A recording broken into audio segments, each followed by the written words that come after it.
যদি বাংলাদেশ এই সময়ে এসে পরিবারতন্ত্রকে মাইনাস করতে না পারে, তাহলে বাংলাদেশের পক্ষে আর কয়েক দশকের ভিতরে বাংলাদেশে পরিবারতন্ত্র শেষ করা যাবে কি না এটা সন্দেহ আছে। এটাকে আমরা বলি যে এটা এক ধরনের মোনার্কি অ্যানার্কি, এটা একটা আপনার পুঁজিবাদতন্ত্র হয়ে গেছে এবং এটা হচ্ছে একটা নৈরাজ্যকর পরিস্থিতি হয় যখন একটা পরিবার চালায়, একটা পরিবারের কাছে কুক্ষিগত হয়। এবং আমরা দেখেছি আওয়ামী লীগের আমলে ওই পরিবারটা, শেখ পরিবার এবং হচ্ছে 25 জন মন্ত্রীর কাছে পুরো বাংলাদেশ কুক্ষিগত ছিল।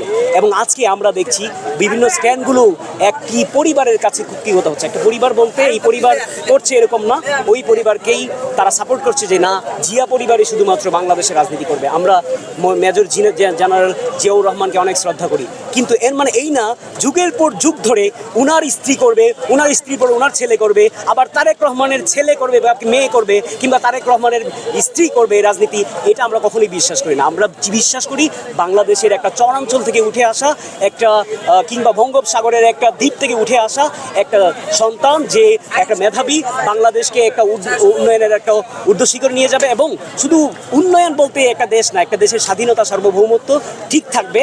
ওই ছেলেটাও, ওই মেধাবী সন্তানটা বাংলাদেশ বিনির্মাণে সে কাজ করবে এবং এটি এনসিপির মাধ্যমে সম্ভব। কারণ আমরা দেখেছি এনসিপি সেই ফ্লোর তৈরি করে দিচ্ছে। আমরা দেখেছি যে একদম খুব প্রভাব প্রতিপত্তি নিয়ে যারা রাজনীতি করে কিংবা যাদের প্রভাব প্রতিপত্তি আছে তারাই শুধুমাত্র এনসিপি রাজনীতি করতেছে তা না। আমরা দেখেছি যে এনসিপির মধ্যে ইতিমধ্যেই বিভিন্ন বিশ্ববিদ্যালয়ের মেধাবী সন্তানরা কিংবা জুলাই আন্দোলনে যারা ছিল তারা মন থেকে ধারণ করছে এবং এনসিপির যে বিভিন্ন কার্যক্রম আছে সেগুলোতে তারা অংশগ্রহণ করছে এবং তারা আশা করছে যে এনসিপি ভালো কিছু করবে। এবং এনসিপির পিছনে তাদের সময় দেওয়ার বড় একটা কারণ কি, এনসিপি কিন্তু অঙ্কুরে শুধুমাত্র শুরু হয়েছে, এরপরে এখানে বড় একটা বিশ্বাস যে বাংলাদেশে রাজনীতির পরিবেশ কেমন হয়েছে সেটা মুখ্য বিষয় নয়, কিন্তু বাংলাদেশে একটা পরিবেশ তৈরি হয়েছে মেধাবীরা রাজনীতি করার।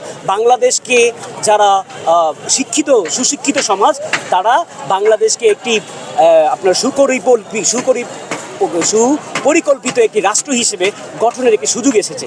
যদি বাংলাদেশ এই সময়ে এসে পরিবারতন্ত্রকে মাইনাস করতে না পারে, তাহলে বাংলাদেশের পক্ষে আর কয়েক দশকের ভিতরে বাংলাদেশে পরিবারতন্ত্র শেষ করা যাবে কি না এটা সন্দেহ আছে। এবং পরিবারতন্ত্রে যদি যায়, আবার বাংলাদেশ ঠিক আগের মতোই করেই চলবে আমরা বিশ্বাস করি।